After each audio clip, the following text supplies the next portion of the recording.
January-February 1915. Planning a new front war maps, British war cabinet meetings, Ottoman troops preparing defences. As 1915 began, World War I had settled into a deadly stalemate on the Western Front. To break the deadlock, the Allies, led by Britain and France, planned to open a new front. Their strategy? Launch a naval and land assault on the Ottoman Empire, Germany's ally, by attacking the Dardanelles Strait, a narrow passage connecting the Aegean Sea to the Black Sea. Capturing it would allow them to supply Russia, force the Ottomans out of the war, and possibly convince neutral Balkan states to join the Allied cause. It was an ambitious plan, but one that would come at a terrible cost. March 1915. Naval disaster in the Dardanelles Allied warships, sea mines exploding, sinking ships. On March 18, the Allies launched a massive naval attack on the Dardanelles, but the Ottoman defenders, aided by German advisors, had prepared deadly underwater mines and fortified artillery positions.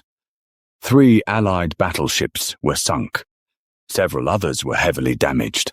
The naval assault ended in failure, shocking British leaders, who had expected a quick and decisive victory. Focus now shifted to a full-scale land invasion of the Gallipoli Peninsula. April 1915. The landings at Gallipoli soldiers, landing on beaches, chaotic battle scenes, cliffs and rugged terrain. On April 25, 1915, Allied forces landed at Gallipoli. British, French and troops from across the British Empire, including Australia, New Zealand, India and Newfoundland, stormed the beaches. They were met with fierce resistance from Ottoman soldiers, led by Mustafa Kemal, a brilliant commander who would later become the founder of modern Turkey. What was expected to be a swift operation turned into a brutal, drawn-out campaign. May-August 1915. Trench warfare and heavy losses. Trenches, wounded soldiers, supply shortages, scorching sun. Like the Western Front, Gallipoli soon descended into trench warfare. The peninsula's steep hills, scorching heat and limited water supplies made conditions unbearable. Thousands perished, not just from combat, but from disease, heat stroke, and infection. New offensives, including the Battle of Lone Pine and the Suvla Bay landings, failed to change the tide. Casualties on both sides continued to climb. September-October 1915. Stalemate and strategic failure. Frustrated generals, exhausted troops, war council meetings. By autumn, it was clear the campaign had failed. The Allies had underestimated the strength and determination of the Ottoman defence.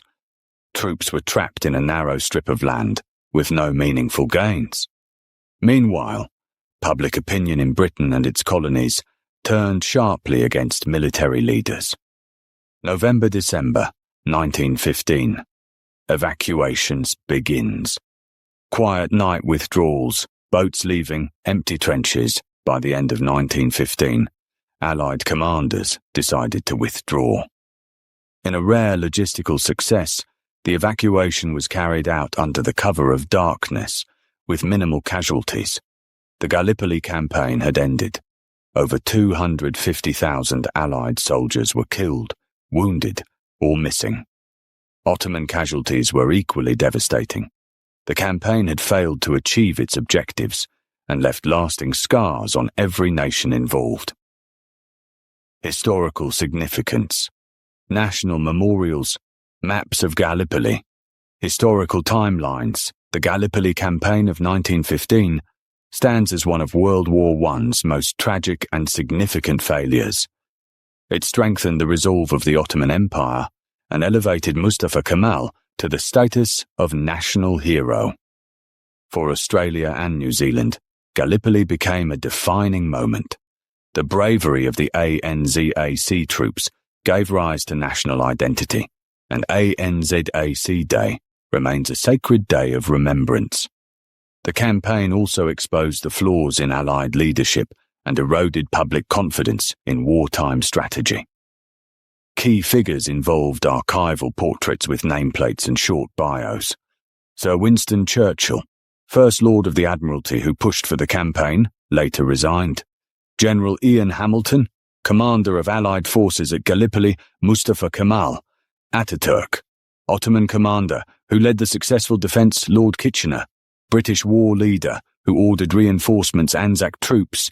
Soldiers from Australia and New Zealand who displayed extraordinary courage. Like, share and subscribe for more pivotal events that shaped the modern world, told year by year. Comment below.